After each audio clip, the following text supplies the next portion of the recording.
They are finite, and we are unbound, undivided. They must not err, I guess that's or they true. shall fall to heresy. Because if there is a war between the chaos and the humans, the chaos is just gonna win because every time a human dies, the chaos gets one more. It's just a matter of time, really. There's no way they can outwin them. Now I understand why they betrayed. Because, like, yeah, logically speaking, the chaos will always win. It's just a matter of time. So today, we're watching every single Warhammer 40K faction explained part 2. So this is when they get into the aliens and stuff. The last one was all about humans. Stupid, lame humans. This is the cool stuff. 2 in a 2-part series on the Warhammer races. If you haven't seen part 1 yet, I have. Man, you can check that out in the description, and I would highly recommend you watch that to get context for this episode. If you already have, go ahead and keep on watching. So after an entire episode of nothing but humans, we can now talk about chaos, Hell which yeah. involves humans again. No, more humans! Bro, okay, dude. Okay, dude. More humans, man. Warhammer, yeah, I'm learning. I'm learning so much about it. This is my 3rd Warhammer video yet. But a little bit less, we also got demons and shit. Yeah! Grab my ass. What?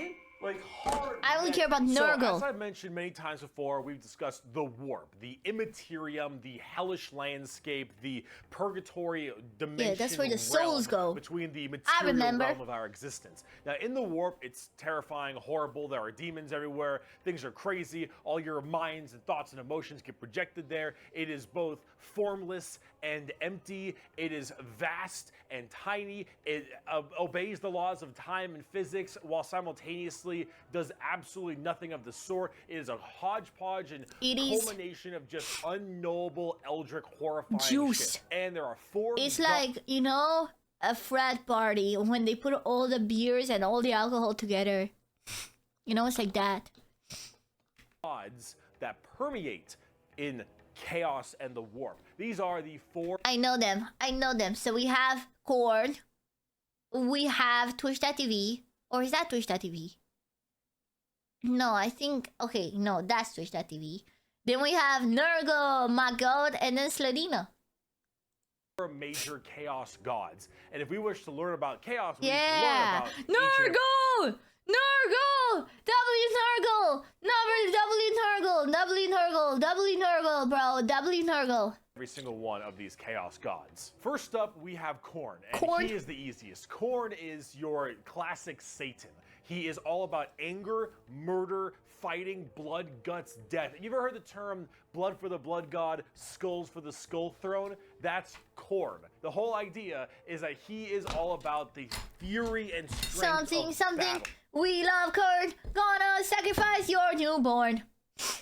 He doesn't care where blood comes from, so long as blood is flowing. He wants to fight and murder and carnage and slaughter and death. That is Khorne. Very simple to understand. Next up, you have Tzeentch, and Tzeentch Twitch.tv. Twitch for short. Is the god of change. However, the god of change, it permeates in so many different other ways. He's the most eldritch of all the demon gods. It's because you always change your category on Twitch, you know? That's why. He has this weird way to always be plucking at the strings of the universe. He's always conniving and scheming and doing his best to cause as much little bullshit as he can. Tzeentch is unknowable. Everything that makes sense. Exactly, just like on Twitch, you know? He's like a lolcow farmer. He'll go to lolcows and like tell them to like do fuck shit, you know? He's a troll. He'll go in your chat and he'll say, ew, disgusting. Will and won't do. Every future and setting and every type of destiny or fate is all foretold and also changeable. It is set in stone while also completely random. He knows what everything is going to happen and also that none of it's going to happen. You would ask Tzeentch a question. That question leads to 3 more questions. And those questions lead to the heat death of the universe. Yeah, average Twitch chatter. 4 answers to those He's questions. a Twitch chatter. And then he thinks to himself, what are questions even really? And are you even asking the questions? Or are you simply giving paths to answers and other horse shit? Zeech is just, I'm gonna fuck with stuff. He is yes and he is no. Yeah, the Twitch. So the average Twitch chatter. Twitch chat. I'm gonna fuck with stuff. He is the understanding and he is complexity. He is unknowable. And that's what the God of Change is about. Very bizarre. And he likes birds a lot. I don't know why. Next up, we got Papa. That's his autistic hyperfixation. Don't bully him. Also, Nurgle! Nurgle, Nurgle, Nurgle, Nurgle, Nurgle, Nurgle, Nurgle, Nurgle! Nurgle. Nurgle! Papa Nurgle, he loves you for who you are. Probably not. He will murder you just the same. But Papa Nurgle is about rot, pestilence, death, Nurgle! and decay. He is the end of everything. Him W and Zeech Nurgle! do not like each other very much because where Zeech represents change and adjustment, Nurgle represents stagnation and death. He is all about miasma and pestilence and large bloat and pus and organs and W people just Nurgle. being sedentary. Good soup. Sloth. I don't think it's the best soup, but I would eat it because Nurgle seems kind. He is the idea. God of that the girl everything failures, will yeah! rot and decay and die. Nothing is certain besides That's my decay God. and death. All of us will end up the same way and broken down through just sheer. Damn, is that a nipple piercing? Yo, look at that, bro. Damn, they're freaky over there, bro. They're freaky over there. What the hell, dude? ending decomposition. So the joke that Nurgle always loves you is generally because of that, because we all end up the same. We all rot and we all die and wither. That's Nurgle, and he's got a general theme of course, pestilence and different kinds of diseases and sicknesses. Dude, I like this hair on him. Unironically, he fits being a ginger. You know, he got his color scheme done on TikTok. I just wake up and there's a feature wearing a Siemens shirt watching WH40K lore. Yeah, the best timeline. Things of that nature. That's generally Nurgle. He's pretty easy to understand as well, and he chunk. Finally, we have the youngest of the Chaos Gods. No, why are you censoring her, man? No, why are you censoring Slanina? And that is Slaanesh, also known as the Prince of Pleasure or the God of Unspeakable Excess. Slaanesh is generally referred to with sex, but it's not only sex, it's just that's a good avenue if you want to make stuff. Slaanesh is just the idea of the senses of the body being cranked. She has a cock, you know. To not just 11, but more like 17. See, we'll discuss Slaanesh a little bit more when we talk about the Eldar, because they done fucked up. It's true, I saw it. It, or whatever, is mainly about just the excess of emotions. And therefore, sex is generally a large part of it. However, it's... Damn! Bro is getting the freakiest back shots of his life! Yo! Dude, I'm covering it. Wait, look. Holy, dude. Bah. Okay, dude. Bro, that expression though, dude. Oh my god. Oh my god, dude. I got face and all, man. Wait, did you see? I don't know if... Did this work? I don't know if it worked. I don't think it did. Okay, wait, there we go. Bro's having the best time of his life, man. I wish that was me. Mostly pain and torture. Lots of pain, torture, but sometimes sexually related or drug related. Lots of drugs. Slaanesh gets off on everything. Extremes in happiness, extremes in sadness, extremes in pain and sadism, Slanina and W. masochism, and of course that goes along with the sex part of it as well. So I know some of the lore now.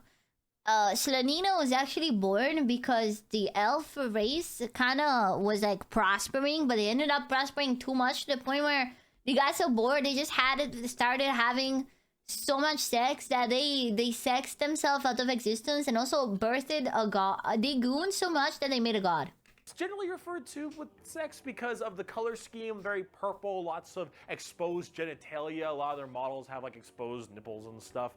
And that is generally the theme you go for from a physical side, but it really embodies everything, mainly pain and also the excessive amounts of emotion. So when it comes down to it, you'll find a lot of them have things like spikes or whips or any kind of BDSM style gear because it is unspeakable excess, the prince of pleasure, everything in excess to the point where it is just sheer frightening. That is Slaanesh in a nutshell. A little bit bizarre and a little hard to describe sometimes, but as we talk more about the Dark Eldar layer in this video, you'll understand it far, far better and far more than you'd want to. Now you might be thinking, why would anyone ever want to join Chaos? They all look horrifying, Nurgle is so cute. frightening things, right?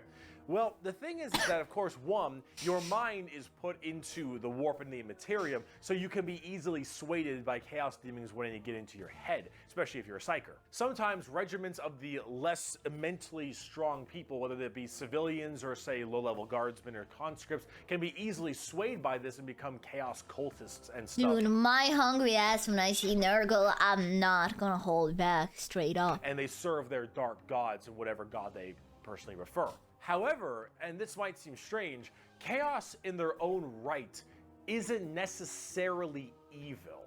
See, the warp is every manifestation of emotion and being, every soul, everything of existence. This includes all the good things. So there's, wait, so why isn't there a chaos god of puppies then? Like, I get what he means, like all of these are part of existence. Dying, changing, death, blood and stuff, and whatever they've got going on.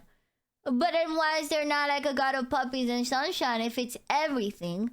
There should be just an overwhelmingly positive god that's all about, you know, I mean, I guess she's about emotions to an extreme, but emotions to an extreme in itself is a bad thing. So, you know, where's the puppies one? Where's the kittens and puppies one? All the different chaos gods have another side to their coin. Khorne might be death, murder, slaughter, slaughter, but he's also got this weird sense of survival of the fittest, trial by combat, and honor. Khorne will never lie to you. Khorne will never stab you in the back. Khorne isn't about conniving and scheming. Khorne is about straight up mano-y-mano, you versus me, get in the ring. Do you think Khorne has a podcast in current day where he's like, listen, if you want to get rich, yeah, if you want to kill your enemies, yeah, you gotta get the best sword and bitches will come to you, yeah? We're gonna murder each other hard right now. It may not be a good thing at the end of the day, but it is that other side of the coin. Him and Tzeentch generally don't get along because Tzeentch is that conniving. I think no one gets along with Tzeentch is what I'm getting. No one gets along with Twitch. Schemer, but he's also about the idea of hope. Where there is change for your predicament. There is change for your problem. The hope of the galaxy, the ability to bend the world to your will. The idea that your fate is not set in stone, but in reality... Low-key, this is probably, dude, if 40K was real, I don't want to admit it, but this is low-key the one I'd probably join. Without my choice, because I would want to go to Nurgle, but, you know. That you control your own destiny and can control it whenever you want. The changer of ways, that is Tzeentch. And of course, Tzeentch and Nurgle hate each other because while Nurgle does represent stagnation, death, and decay, he also represents finality and ending. The fact that you can be mentally at peace knowing that you will end and how you will end. Fear of the unknown, fear of change is not present. I want to be in the Nurgle soup, man. Nurgle, but a stepping stone to Tzeentch. Wow, how dare! Look at him, man. He's so kind. With Nurgle, everything will rot and die, and that provides that finality, that ability that this is over. We are all the same, and we will all end the same. We know the meaning of life. The meaning of life is to live and die and rot. And with that, it brings peace of mind. I am someone that gets peace of mind from that thought. So, I don't know. Maybe, you know, maybe I'd go to Nurgle too. Slaanesh is a lot more simple. While they are the excess of emotion, they are also the representation of emotion. Slaanesh embodies happiness. Slanesh embodies excitement and I guess I was joy right when I and said that. pleasure, not only in the sense of the physical, you know, bam style of pleasure, but also everything else like food and drink and air on your cheek and sunlight, the feeling, emotion and feeling. All of that is also represented with Slanesh. Yeah, but then wouldn't the stuff that Korn is about also be emotion and feeling about conquering your enemies and fighting and anger and stuff? That's also emotion, you know? And being at peace with the idea of dying, that's also emotion. I feel like having something, one of them overall cover emotion in general is just, it's very vague because all the other things have emotion related to them. So you have to ask, why are they always represented as super evil skulls and spikes on everything and want to murder everybody? Slanina. I don't Is really the got an name. answer for you on that one. My assumption is that because mentally humans may think worse thoughts even if we don't act on them, and therefore they're projected in the warp more. That one's a little bit weird. I don't know. This is me spitballing right now, but Yeah, no, I'm saying this is a loophole, man. There needs to be a god of puppies. There needs to be a chaos god of puppies and everything nice, okay? Cause nah, okay? I'll give it to you that some people go into warp and just want to become murderous maniacs, but I don't think everyone, you know? I don't know. You need a super bad guy. You already got the Imperium of Man. You need somebody to be a little bit worse than them. So you got demons. Honestly, who cares? I just want to buy like a bird magician. Look at him. So cool. So Bird combining magician? all this together, on the tabletop, Chaos Demons are generally very melee-based. They run in, go really hard. You have lots of summoning and conjuring, tons of spells. Generally a little bit frail, but they have special saves to make them a little bit stronger. You've got giant demons and smaller demons. You got hordes of little boys and tons of big guys. Demons are, as they say... I mean, I guess, yeah, their existence, like, all their existence on Earth is shit, right? Like, it's all war, zero puppies. So I guess it would make sense that all the souls would kind of tend to be evil when they get in the warp, because they live very bad lives. Demons. Nurgle is slow. Khorne is super scary in melee. You've got Zeech, who are far more into psychers and spellcasting, and then Slanesh, who is all melee, really, really, really fast, but squishy, but in lots of hordes of tons of melee and pain damage, of course. So overall, the demons are a huge part of 40K and a massive threat to almost every single faction, with the exception of a couple. However, the Damn. big part about demons is also transferred into the other 9 Primarchs we didn't talk about, which are the Chaos Space Marines. Dude, is this the one that happened from Horus? From Horus? Trying to remember the lore I saw in the other 2 videos. So Horus and all his Yeah! boys, I got my answer. all of them in the Primarchs, they have all also become Chaos Boys. Horus. And they all have their own special Chaos Legions, specializing in so many different things, just like the Adeptus Astartes, the Angels of Death, the regular Space Marines. Chaos Space Marines aren't a whole lot different than the regular Space Marines. They have the same armor, Yeah, they're the same cool. training and toughness. They just specialize in different kinds of things. And also a lot of the Primarchs have ascended into greater is it greater demons? They're demon Primarchs at this point. Gigantic, horrifying man-demon hybrids that are pretty awesome, if I'm going to be honest. They look really, Yeah, really cool. they're really But them cool. and their associated legions that they are a part of are all kind of going out there and causing a large ruckus for You know everyone what I else. love, unironically? Since this video is 5 years ago, I don't even have to question if any of these illustrations are AI. You know what I mean? It's been a while since I was able to look like super epic looking art and not just assume that it's all AI generated. The raw strength and firepower of a legion of Space Marines. Imagine that entire legion just converting to chaos and immediately fighting you. It's generally pretty horrifying. There's a lot of them, so I gotta write them down. But you've got the Emperor's Children with Primarch Fulgrim, loyal to Slanesh. These people... Wait, Fulgrim is evil now? I thought he was nice and hot. What happened? What happened? They are some messed up people. They're just sensory overload, tons of drugs, tons of torture. And I think Fulgrim is a demon Primarch right now. And oh god, I am terrified to see what that man Now looks she's like. evil At least on and the hot. tabletop, because Oh, that's even Emperor's better. children are not good people. You've got the Iron Warriors, which are kind of like opposite of the Imperial Fists, with Primarch Perturabo, I believe is his name. They're Chaos Undivided. They just kind of serve Chaos in a general aspect instead of choosing one of the four. But the Iron Warriors are big on the siege and fortification, and they're basically entirely against the Imperial Fists and a major rival. Perturabo, I believe, is also still alive, and I'm also very interested to see what he looks like, because Demon Primarchs are badass. You've got the Night Lords with Primarch Conrad Kurz. Conrad Kurz is dead, which is good because he's a sick fuck. But the Night Lords Whoa. are generally about terrorizing people and terrorism. I mean, I think all of them are sick fucks. At this point, ranking them is like, come on. The blue ones, are these your faves? Full-blown evil fuckboy. The good one was Sanguinius. So they were the two hot ones, right? Fear, and rightly so. You've got the World Eaters with Primarch Angron still alive. Also excited to see. Angron. Yeah, sure am surprised that Angron ended up being evil, man. So, who would have thought Angron would turn evil? Dude. If you think you've known an angry person, Angron is the angriest son of a bitch you will ever know. Angron removed parts of his brain that didn't make him angry, so he could be... He lobotomized himself to be angry all the time? Yo, that's badass. Self-lobotomy so you could be more angry. angrier.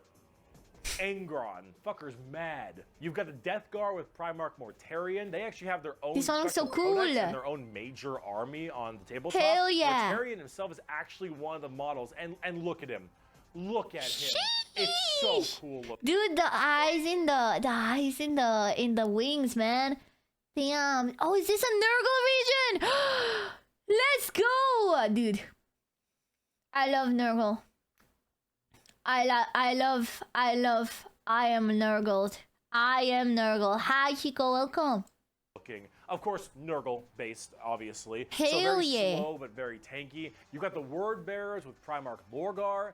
Lorgar is, I believe, still alive. I don't know He's what's up with him bald. at the current I moment. don't The Word care. Bearers are generally the people who caused all the major problems in the It's beginning. fine. At least I blame them for it. They're little assholes. You got the Black Legion with Primarch Horus.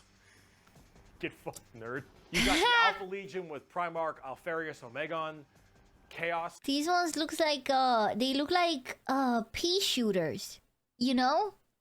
From Plants vs. Zombies. They have the pea shooter face. I think.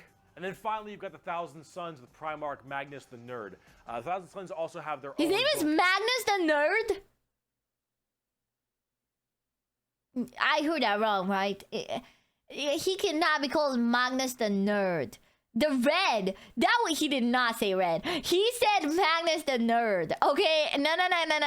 Go back. He did not say Red. Finally, you've got the Thousand Sons with Primarch Magnus the Nerd. Oh, it's a joke. Oh, he's dunking on him. Dude, I thought it was his actual name. He's a big nerd.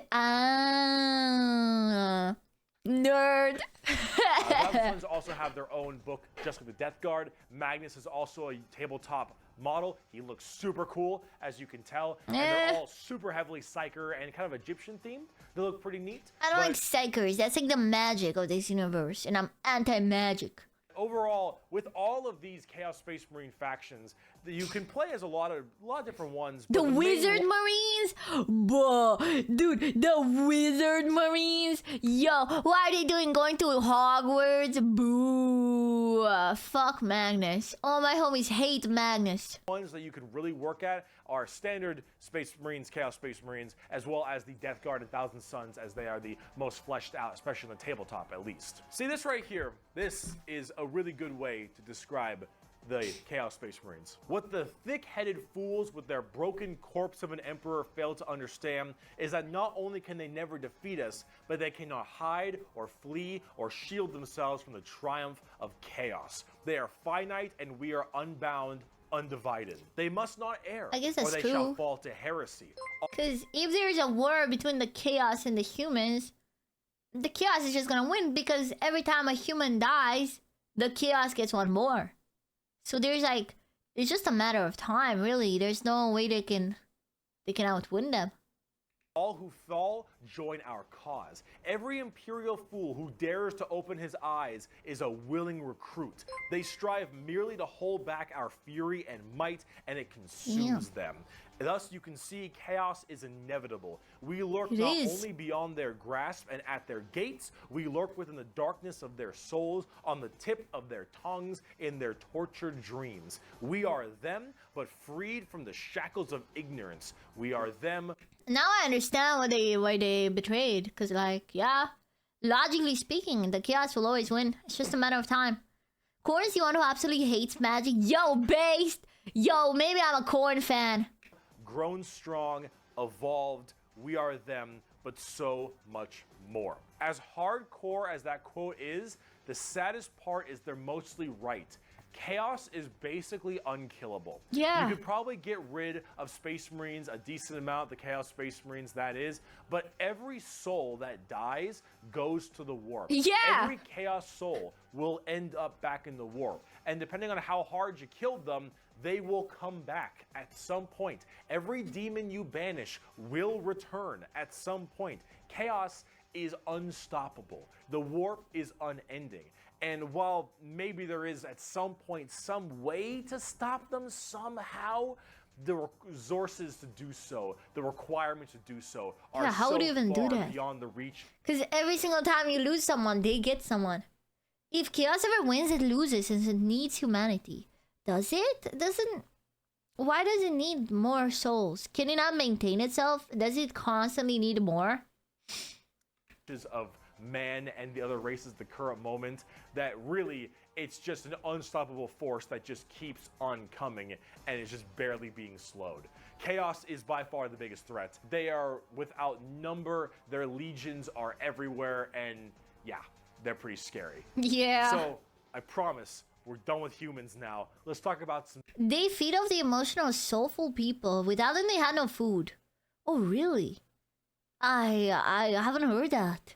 If I had to pick a Chaos God, I'd probably go with Twitch. Because at least there's a chance he could do good stuff for the sake of change. I guess. Or you could just go Slanina and just have a lot of nasty sex. Dude, I'm getting sold on Corn. This whole no magic thing, you know? Didn't someone say that there's a theory that if the Emperor dies, he'll become a new Chaos God? Because he'd probably first be like the first truly good one. Xenos. The Eldar. The Eldar, or also known as the Eldari, which are a super hyper specialized and very technologically advanced race of, well, elf people. They were as well responsible for the creation of Slanesh, yeah, the newest demon god. How'd they do that? Debauchery on a world-ending scale. See, back in the day, it was just they originated themselves out of existence. I told you, I did my homework. I remember, I learned, the Emperor almost became Chaos at one point, which they stopped him because he would have destroyed everything. Damn. Because while he was alive, he was at the same power level of a Chaos God, right? He'd be the god of kill heretics. So probably not the best thing ever. I mean, would he? Because isn't the whole kill heretics thing what the church is doing around him? He's not... That's not what he was doing in his life, right? I actually don't know. Because the only video I watched went through the timeline pretty fast. So I actually don't know exactly what the Emperor did. But like, he just wanted humans to thrive is what I thought. The whole kill heretics thing started around his dead corpse. But that's not his will. And the Eldar are very, very ancient. Millions of years. These Eldar, however, have a bit of a sensory problem. You know, every kind of pain or feeling that you have is a little bit amplified. I have to read the sentence. The Emperor hated religion. He was a mega Redditor. Compared to the normal. However, with Eldar, as their race advanced so excessively, and they became so self-reliant, and everything became so easy, there was no requirement for food production anymore, there was no shortages, everything was basically done. Yeah, everyone they was had so everything. Comfortable. And that comfort breeded this weird sedation. And that sedation breeded the requirement for more and more debauchery. Debauchery! Debauchery! When everything you have can be so easily acquired, you will end up down this road of pure debauchery. All of the Yeah, we've seen billionaires. We know. We already know. We have seen what the rich people do, okay? This is the logical conclusion. the Eldar had that were so powerful, things like feeling, happiness, sadness, and just evil and good, all needed to be satisfied and satiated. And the desire to satiate these senses grew more and more with worse and worse debauchery. It started off with things like sex and drugs becoming so much more rampant because these are the first things you generally turn to when requirements for living are so easily accessible. It would get to the point that made Sander Cohen in BioShock look sane. All right, this is the kind of I don't know who that is, led but to. It was constantly satisfying and satiating these sexual and sadistic or masochistic fantasies that only elevated and elevated, and this was species-wide. People started going down darker, more depraved, and more violent paths as time went on. However, some people didn't entirely take to that. Some of the Eldar were looking at this depraved species that they had become and said, no thanks for me, dog, I'm good. yeah, And they bailed. dipped. These are the craft world Eldar. They left on these giant continent-sized starships called craft worlds. They believed in learning the old ways of the Eldar and pushing away from this depravity and debauchery and going back to their main roots. And so they would segment themselves on these giant craft worlds far in the outer reaches of space. They even had this thing called the Webway. Remember when we mentioned about warp travel with the Imperium? Well, the Eldar had something way safer called a Webway. And the Eldar Webway is actually like a pocket dimension kind of thing. And Jesus in that Christ, they got that shit on for real. pocket dimension, there were also more horrible, depraved groups and clans that would spend their time in there. And if you imagine the debauchery was not already, these were debauchery X10. So all of this continued, Yeah, what was the name of the city? Cumrag? Yeah, the city of Cumrag. and it continued and it bloated until Slaanesh just burst forth. All that emotion, all that mental, well, thought processes, I suppose, all of this in such a condensed space. Don't forget, this is all being shot, all their souls as well, into the warp. All of this depravity right into the warp. So what happened? Boom! Slaanesh was birthed and killed off 90% of the entire Eldar population. Untold trillions had their souls ripped from their bodies. Yeah, and they gooned too hard. This is what happens when you goon too hard. their actual fleshy bodies devoured by Slaanesh demons. The entirety of the Eldar race was eaten alive and their souls consumed to the prince. If I saw that lady added too, especially because she has a peepee, you know? She has one. I've seen it. Of pleasure. All of them got fucked up. It was so bad that it literally The pads. a warp hole into the fabric of the materium called the Eye of Terror. That's literally this like quasi horrifying gateway It sounded portal so cool. from the materium and the immaterium right next to Cadia. Oh, what happened on Cadia? What fucking happened on Cadia? No one tells me. They just say Cadia stands and no one elaborates. They just say fucking Cadia stands. Yeah, and no one tells me what happened. I need to know. Please tell me. And it is horrifying. So this Slaanesh, also known as It stands. He Who Thirsts by the Eldar, Oh, you slaughtered mean? the entire population except for a couple.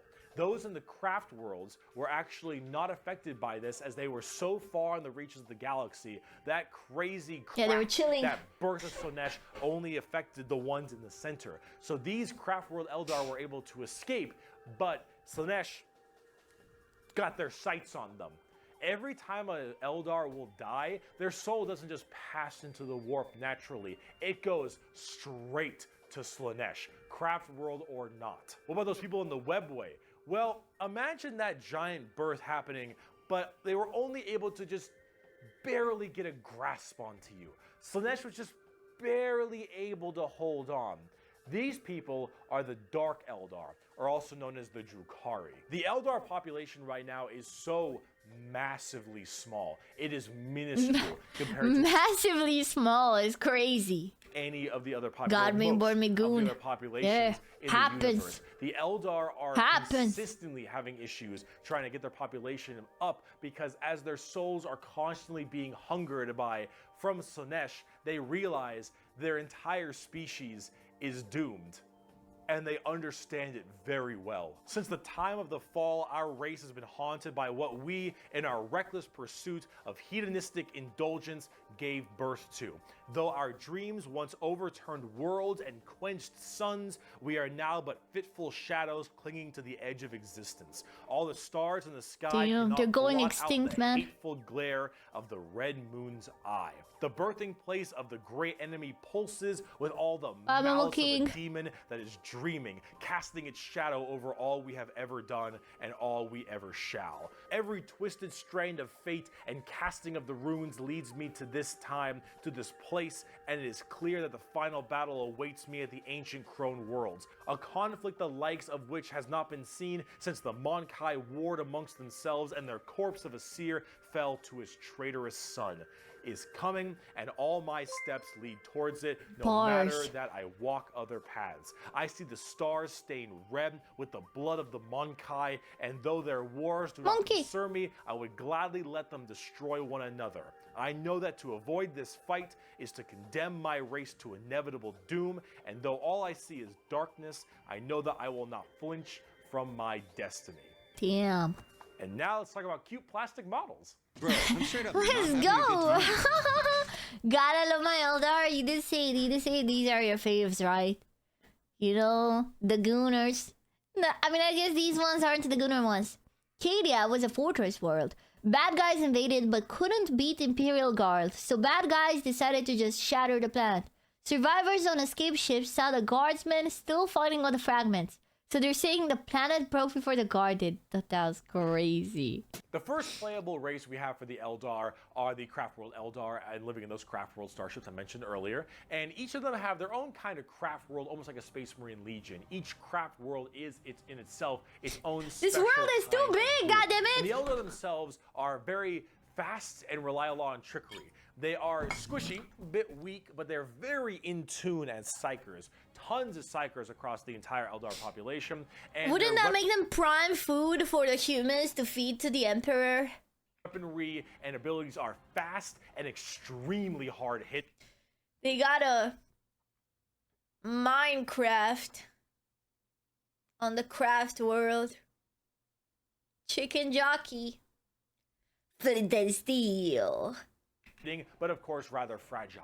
Understanding an Eldar's brain is an exercise in futility. They are all over the place in confusion and trickery on a whole galactic scale. They fight weird, they think weirder, and Eldar in their own right really rely on this to keep their species alive.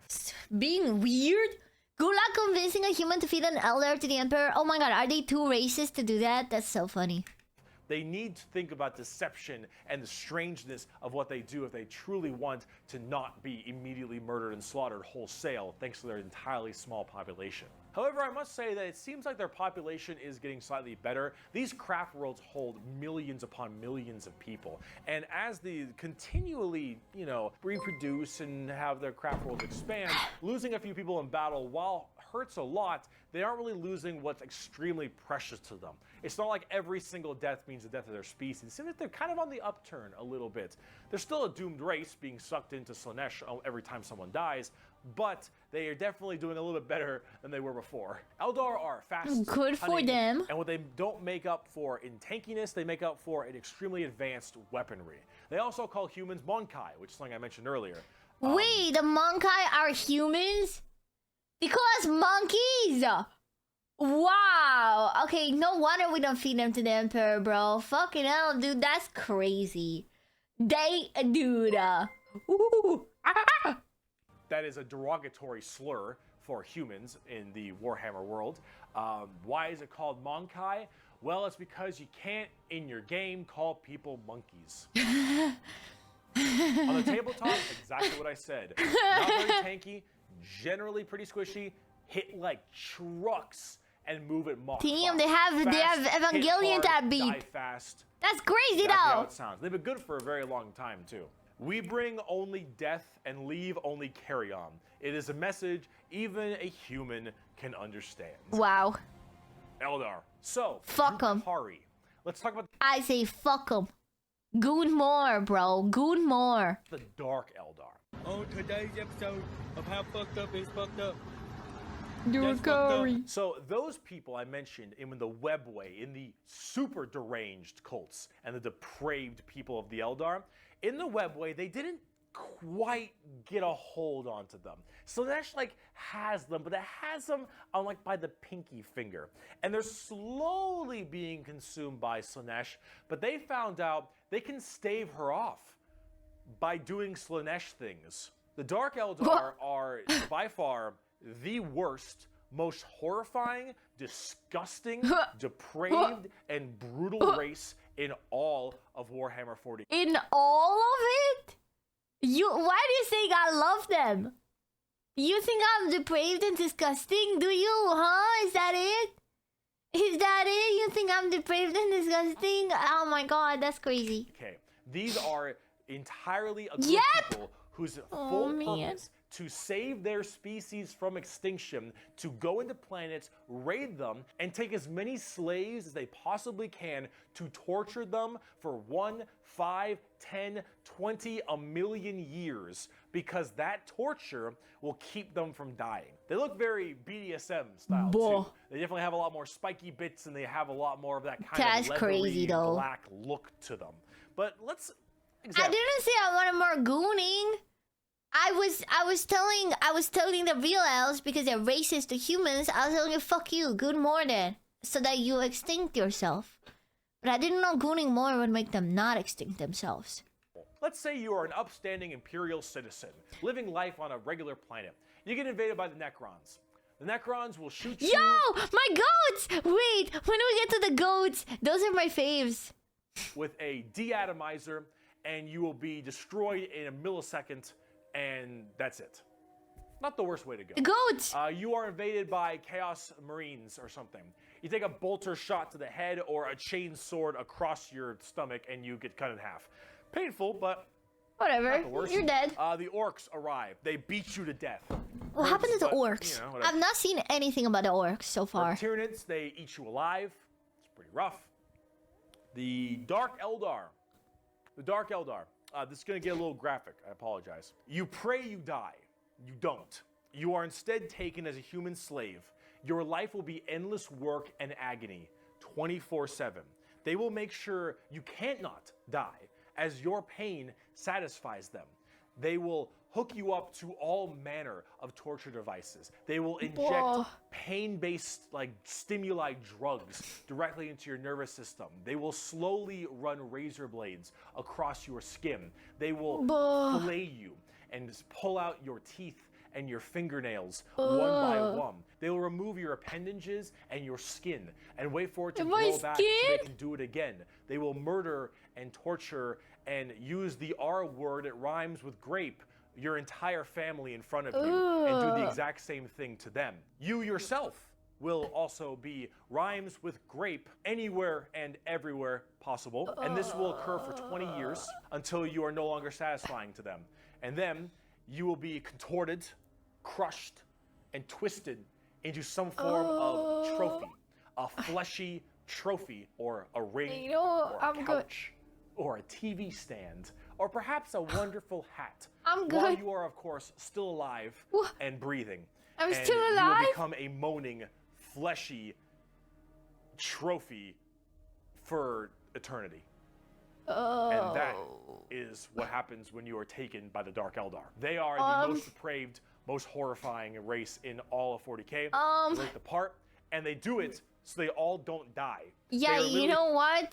Yeah, the 40K humans, they're fine. They should keep doing what they're doing, you know? Forced to do this, because if they don't, Slanesh's grip will get harder, and they will have their souls pulled away. So long as they keep I mean, doing if they're already doing this, then they would fit right in. Just go. You know, just go for it. If you're already doing all this, then you'll fit right in with her. What's the difference? this, Slaanesh is like, "You're doing good, man. You're doing solid. You keep that shit up, you elf-eared bastards." That's the Dark Eldar. That's the Drukhari.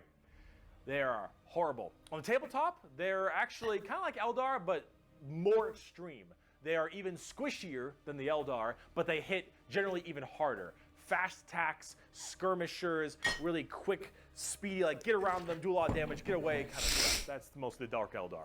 Look at the definition of Imagine playing this as your main faction. There gotta be something wrong with you. If the Dark Eldar are your faction of choice, you're like, yeah, I ride and die by the Dark Eldar. It's my faction. There gotta be something wrong with you. In a dictionary, you'll find a picture of the Dark Eldar. And Sev from Public Commando. A quote from Mr. Vecht. "We are the lords of despair, masters of terror. Dread and agony are our meat and wine, and they are plentiful indeed." Boh. Dark Eldar. Let's talk about the Harlequins. Clowns. What's the matter? Wait, there's clowns? Wanna have some? Since when are the The clowns? Harlequins are a bizarre race of Eldar. They're demonic clown performers. They're like a weird mix of Sander Cohen from BioShock and Jin from League of Legends, but in a more clown theme. They're artists of death. Why are they and space clowns? This is Legend of Avantris over again, man. What the hell? Why are we doing space clowns? If a Dark Elder player loses, then they still win because of the Dark Elder lost. True. They weren't acting troop originally. Damn, how many of them is there then? Yo, thank you for the raid, Johnny Inferno. Perfecters of their craft. They do not belong to craft worlds or any of the weird Drukhari people. They guard something called the Black Library, which is this giant tome of never-ending knowledge deep in the heart of the Eldar webway, and also Bye, guarded Kyle. by their god named Kegorok, I believe is how you pronounce his name. He is the laughing god, but it's the Eldar's laughing god? And these are the Harlequins, the Harlequin clowns. These are Eldar clowns, okay? So imagine the things that an Eldar, these depraved individuals, would find funny. And this is the god of that. It's a horror clown. It's the Junkler. It's the Junkler. Okay, it's the Junkler, baby. It's the Warhammer 40K Universe Junkler. They're gods of horror for us normal people. For them, they're like, oh, it's so funny. They're all dying horribly. Honk, honk. They're very bizarre and difficult to describe. They've escaped the ruinous powers of Slaanesh somehow, but they're Because they're basically too the dark- silly. They were too silly to be taken by Slaanesh because they're just too silly. They're too silly, man. Dude, Elder Laughing God evaded Slaanesh, eating all the other Elder Gods. Now he's doing something we don't know, but he finds it funny. in that Black Library, and the Harlequins just... They're demon clown performers. They're barely any models on the tabletop. They're good in melee. They're demon clowns. Demon I'm not clowns. Sure. I got a quote. "It is too easy for an Eldar to embrace the obscene virtues of chaos, for Slaanesh is nothing more than a manifestation of the Eldar mind in its most wild and unconstrained form. Human morality is meaningless to the Eldar, and to the dark side of the Eldar mind, all life is to be expended at a whim. Cruelty and generosity are but the impulse of a moment. Beauty and sensuality are virtues that can be expressed in bloodshed just as easily as in song. To an unfettered Eldar mind, there is neither sanity nor madness, but merely a wave of perfect existence fulfilled by its own savage momentum." They're very strange. The Harlequins, Drukhari, Eldar, they are an anomaly that make humans seem completely easy to understand in comparison. They range from rekindling their civilization to horrifying murder and also clowns. They're all over the place. I do like the clowns. I'm a fan of the clowns. Clown for the clown god. Yeah. Demon clowns. Demon elf clowns. Sup, Dublin Poppy? They represent quite well and are rather interesting, especially with the whole Slaanesh murdering everyone bit. So, yeah, Eldar. Hell yeah. Bugs. Ma, they following me, Ma. They following What me. are... The bugs. The bug. The Tyranids. What are Now, these? you want to talk something a little more fun, a little more simple than all this crazy Eldar shenanigans? Let's talk the Tyranids. They're bugs. Do they look like Zerg? I've never heard about Hell yeah, they these. look like Zerg. You want to know why they look like Zerg? Because they were actually supposed to be what Zerg were.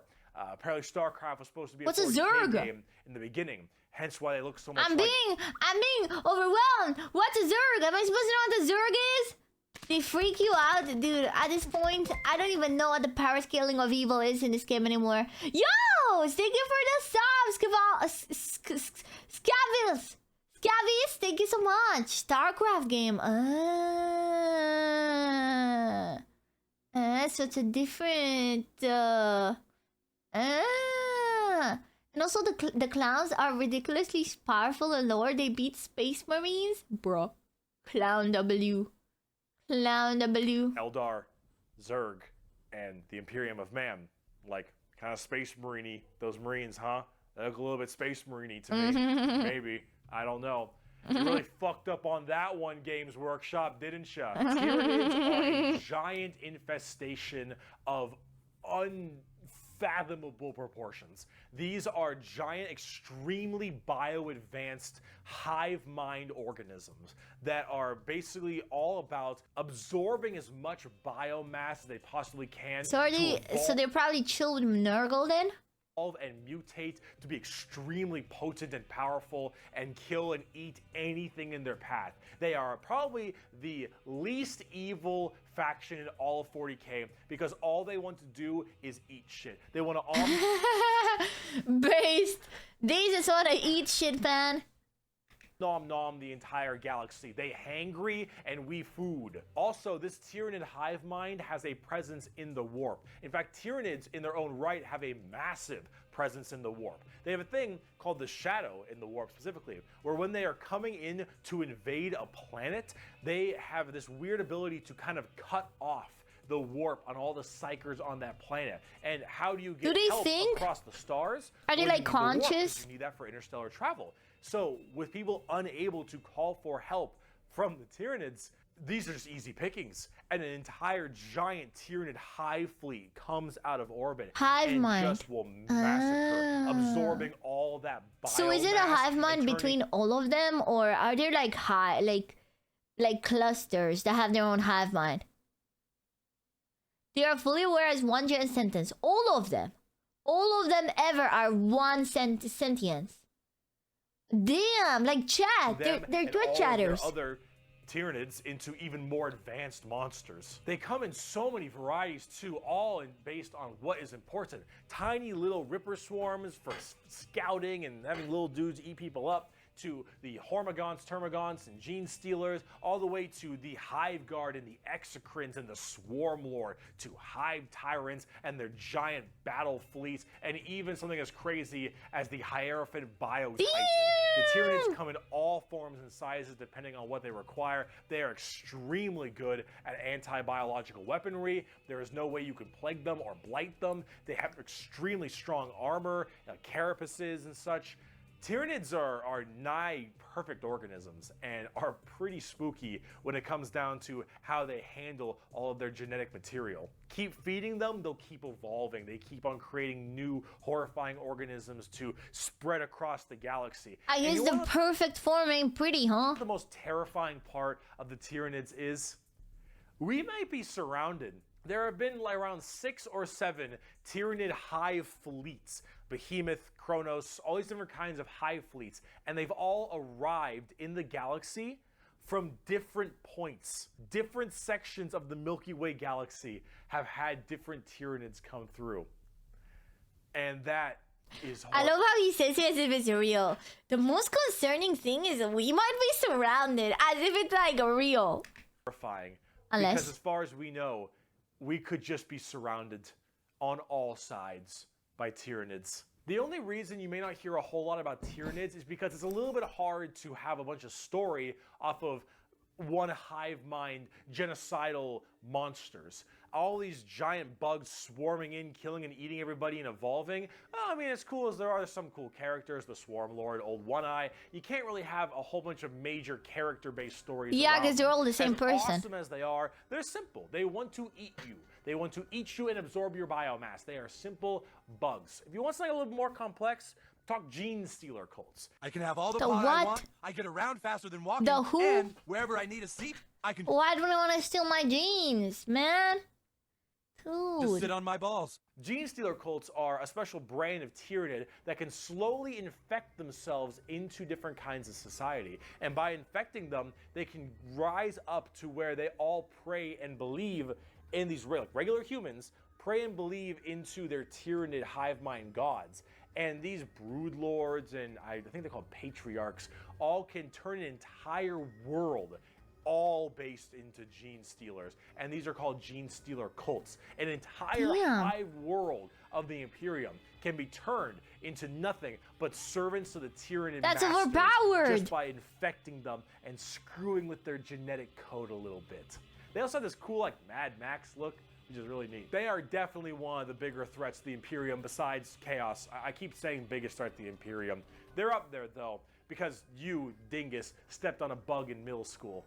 I'm sorry, man. There is a cancer eating at the Imperium. With each decade, it advances deeper, leaving drained, dead worlds in Don't its say wake. smash. This horror, this abomination, has thought and purpose that functions on an unimaginable galactic scale. And all we can do is to try to stop the swarms Yeah, the more this goes, the more I understand why the Imperium is the way they are.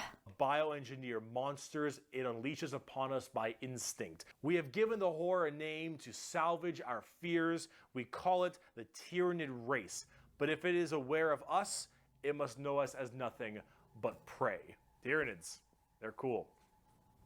But are they as cool as the orcs? Hell yeah! Finally! I've been waiting for this. Super fast. The Orcs, orcs. orcs, What orcs. are they? What are they from? I need to know everything about the orcs. Why are there orcs? Let's go. Why are there random ass orcs in space, man? Orcs. Orcs.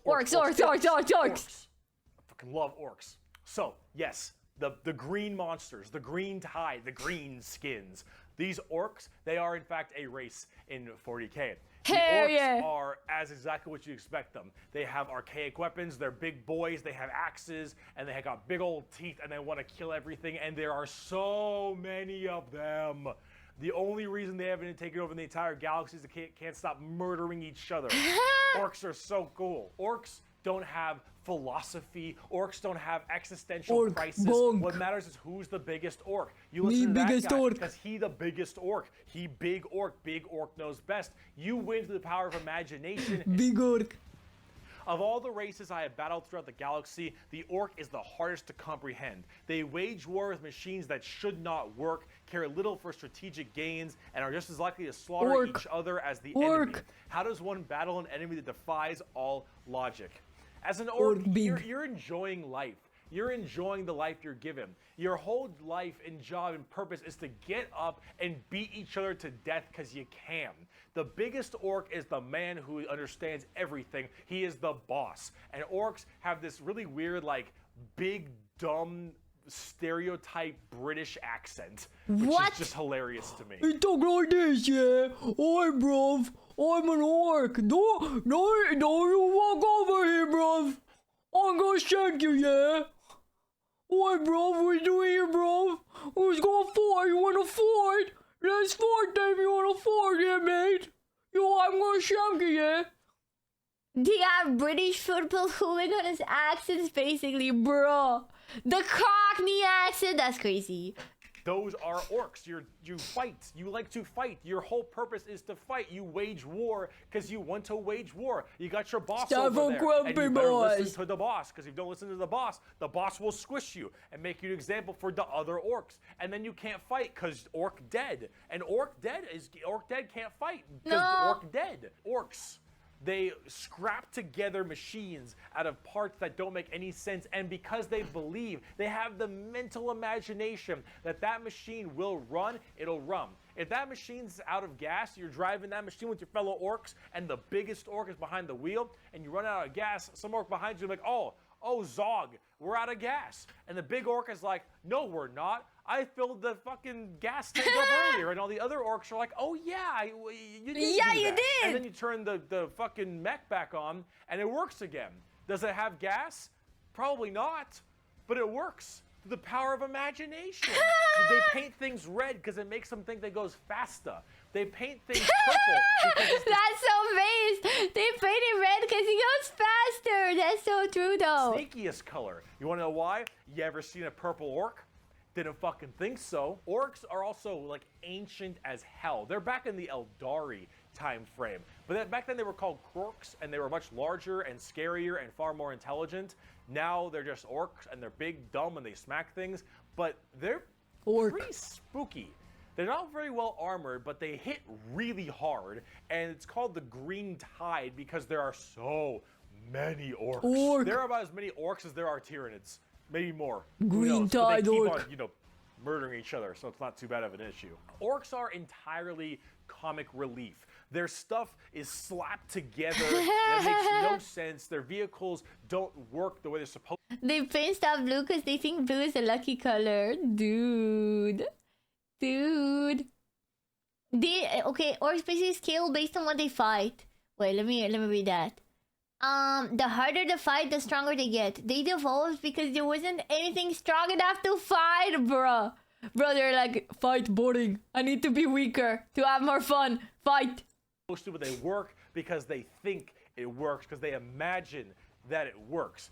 Orcs care only about who is the biggest orc, and they will follow the biggest orc. And then if they want to be the biggest orc, they'll challenge the biggest orc. And then when they go and they issue a wa is just war in orc, they murder everybody War? and everything in this. Oh my god, it's just British accent war. You wanna have a war?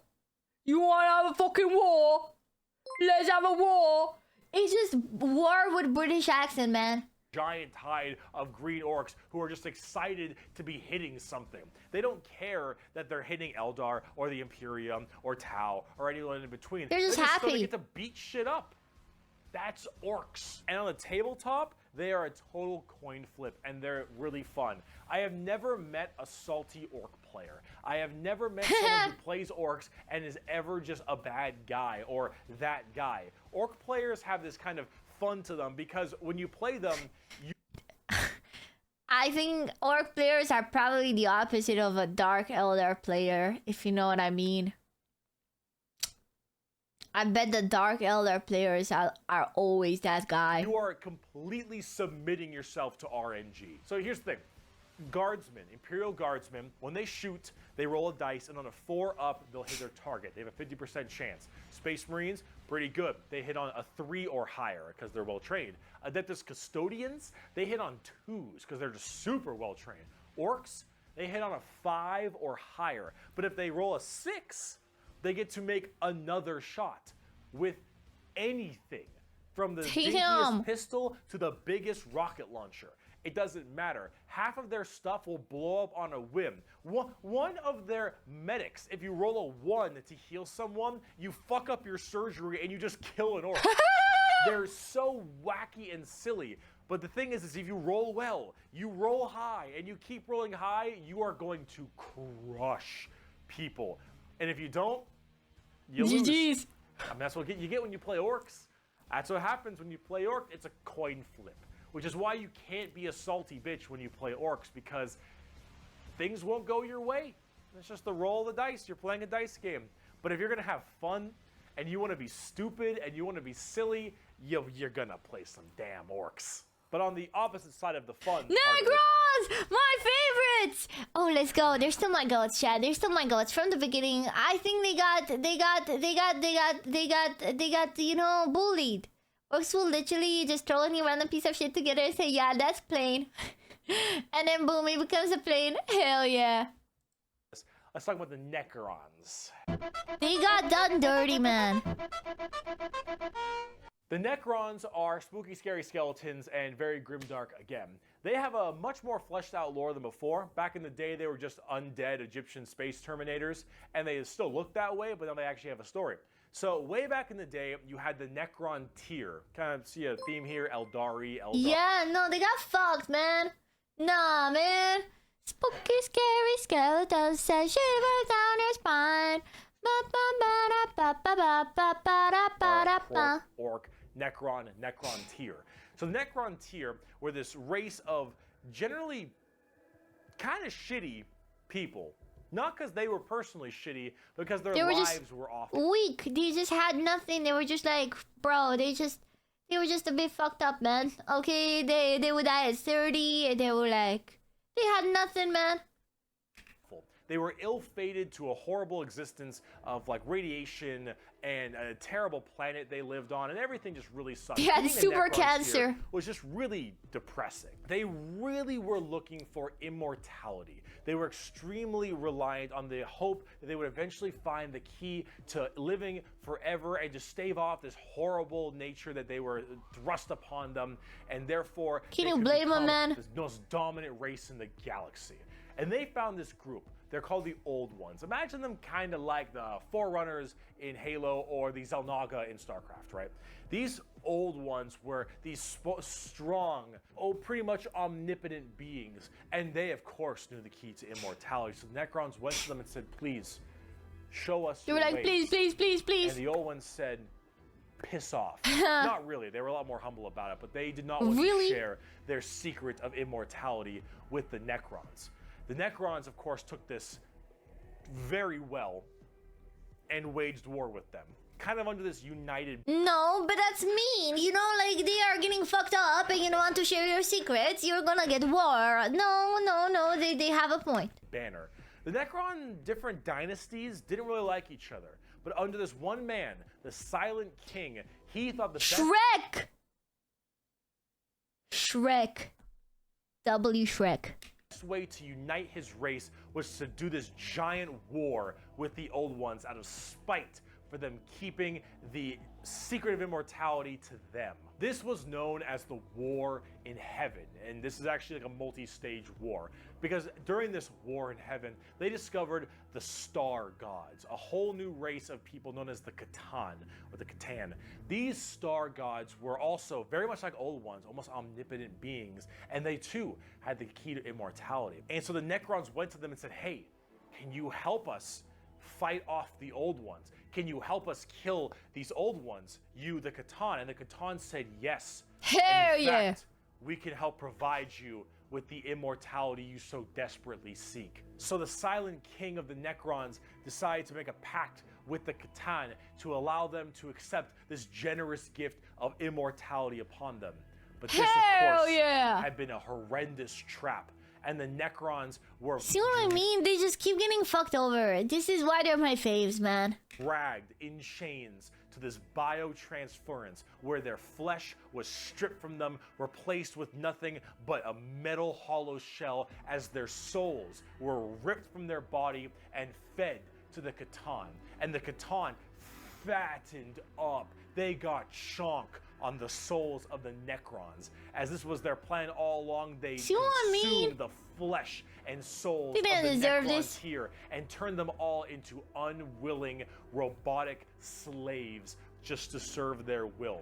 And then with their new-founded Necron army, they pointed their guns at the Old Ones, and the Catan continued their domination of the stars and their genocide, complete and full genocide of these Old Ones. Okay, but The Old Ones deserved. did their best to stave it Low-key. off. They even created other races, the Eldari and the orcs, to try to fight off the horrifying Necron army and the Catan above them. But there was absolutely no possible chance for them. And the Old Ones were absolutely extinguished across the galaxy. Their entire race completely removed. Full-on 100% genocide. However, during all this, the Catan, so just infatuated with their victory, started fighting each other for fun, for sport, and for small differences, doesn't matter. The Catan, with these overpowered people, they're gonna eventually hit each other at some point.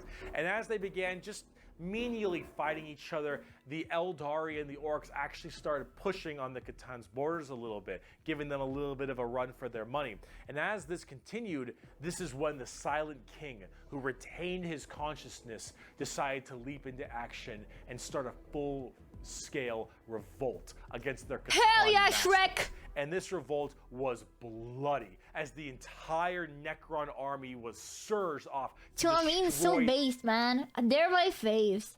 The peasant who lost both their mind and soul, whilst the nobles only lost their soul, bro. these star gods.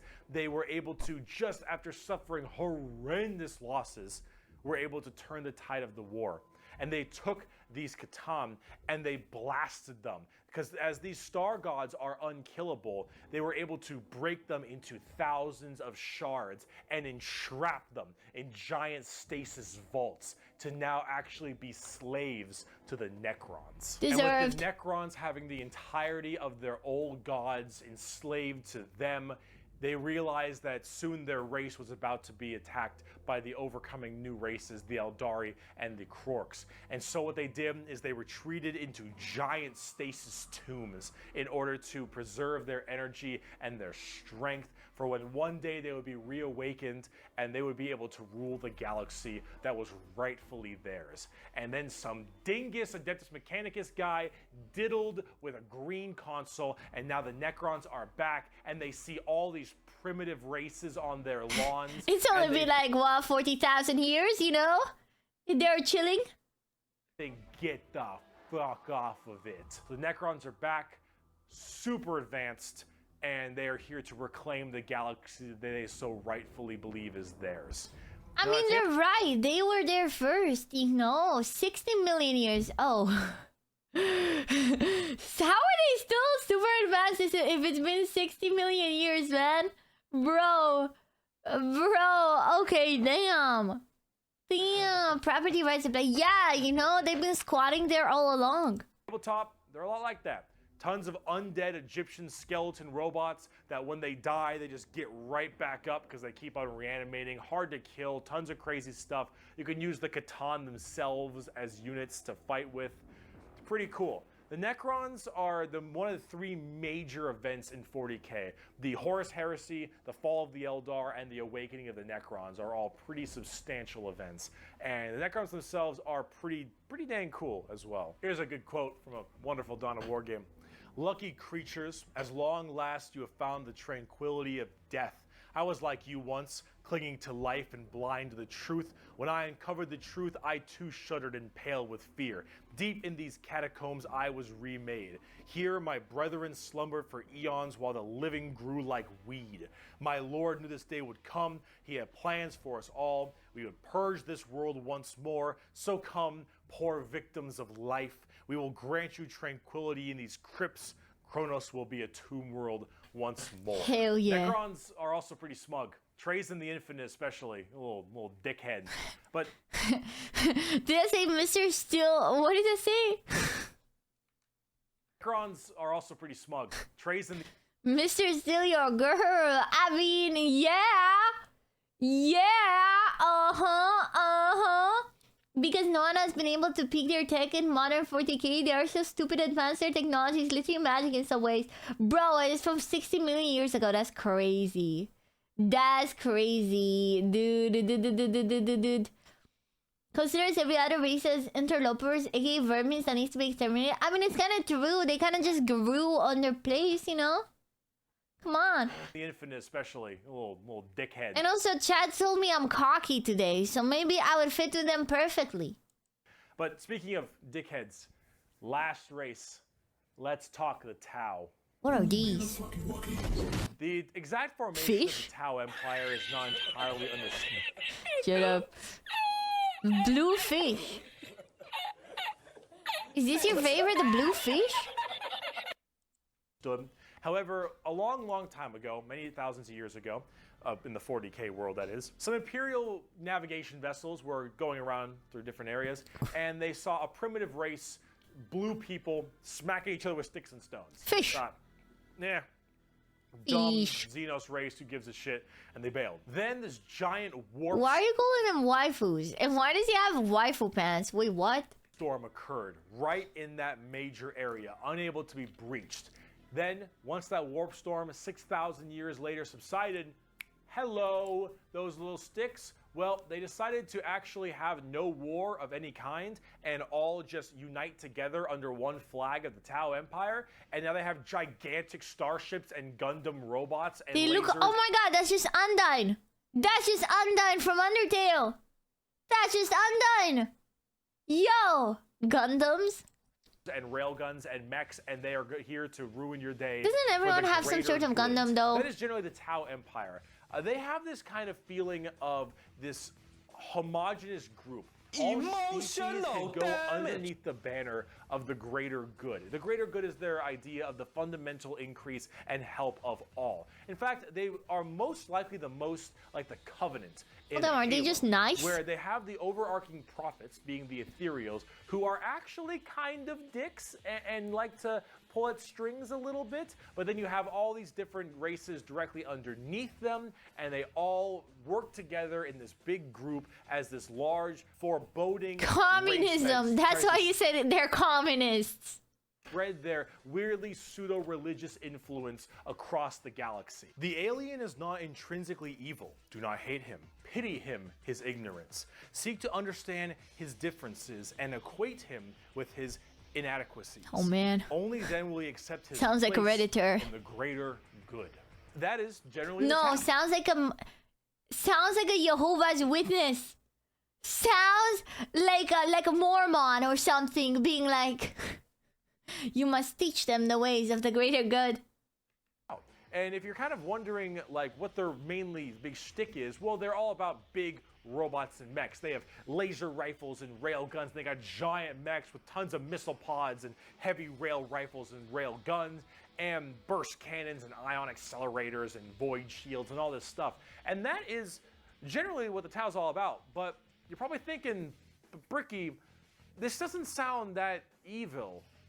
This doesn't sound very grim, dark Warhammer. Yeah. And you'd be right. The Tau Empire really don't have that much of a horrifying, grim, dark style like everybody else. They're much more younger, new age thing. In fact, they're probably a lot less evil and a lot even better than they are now back in the day, because they liked having like that good guy faction. But a lot of us who really like the dark, depressing style of Warhammer didn't really like it that much. So, see, the Tau get a lot of hate, and a lot of that hate isn't necessarily unjustified. It's mainly from a tabletop perspective, but as you can see from all the visuals I've shown you recently, they don't really fit in the 40K universe very well. They lack that super dark, dramatic, kind of high it's a bit gothic more level of the Imperium.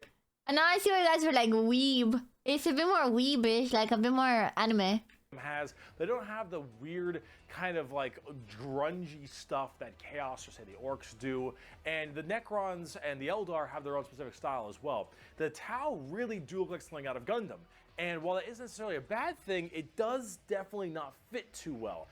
There's that. There's also the tabletop problem. In tabletop, Tau are horrible at melee combat, but exceptionally good at range combat. So they blast everyone from really, really far away, and they have a million rules to make it so that it's nearly impossible for you to get into melee combat. So it basically just forces you to bottleneck the game into one specific gameplay style, which is gun to gun. And if you're doing gun to gun, they're going to win every time, because they're the Tau, and the Tau are really damn good at shooting. So it's one of those things that make the Tau generally rather hated, and a lot of different reasons for that. Lots of verses say that Tau are not edgy enough for 40K fans.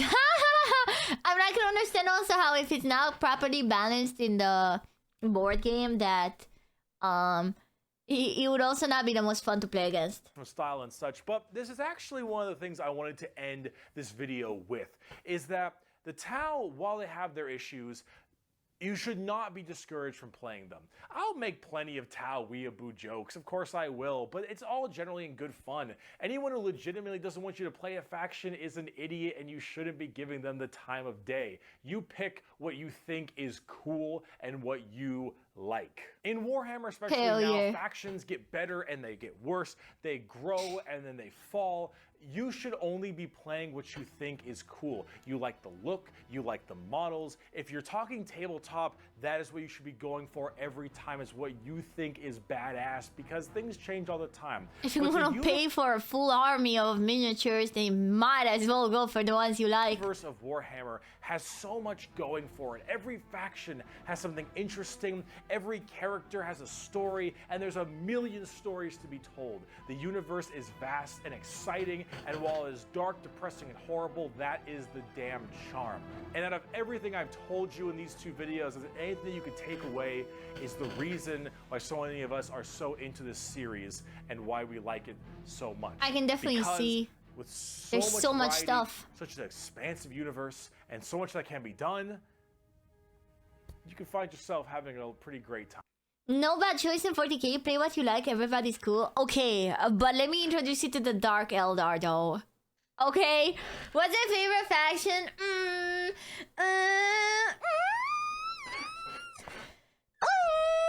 I think I still like the Necrons for sure. The orcs are funny, but probably wouldn't be my favorites. I like the clown elves, but I'm not super invested. Aside that, elves or whatever. Probably the Necron. Thank you so much for watching this video. I hope it has been informative to you. If you'd like to see more of me, Bricky, you have twitch.tv/Bricky for my streams. You have my merchandise site, in which I was wearing all of my merch, but underneath this, because I had to wear this so it wasn't black or white for the green screen, which is a little unfortunate, but it's fine. I'm trying to remember the human ones, but there were so many. There were so many different ones. If you'd like to see merch, it is in the description. Also, if you'd like to support me on my Patreon page at patreon.com/Bricky for more videos like this, then that would also be wonderful. So Twitch, merch, Patreon, anything if you want to support, that would be fantastic. I'd appreciate it. If not, I'm just stoked you got all the way to the end of the video, and that is enough for me. So Fuck! The only factions you would look at someone with suspicion with is Black Templar and Death Corps of Krieg. I don't know, the Dark Eldar seemed more fucked up. Weird, gross, ew. Pog! 40k timeline by Bricky is an excellent video to watch. By the way, isn't that what we just watched? Like, that's what we just did. There's still one quote left in the video. Okay, I'm sorry! I'm going to be having some more content like this out in the future. Thank you so much for sticking around this long and being with me through this pretty rough time. That's, I think, all I got. Also, before I go, let me leave you with my favorite Warhammer quote. He who scoffs at the power of the las gun has never ran through a field of 1,000 of them. Bye-bye. Okay. Okay, bro. Daniel played Black Templar and Night Lords, bro.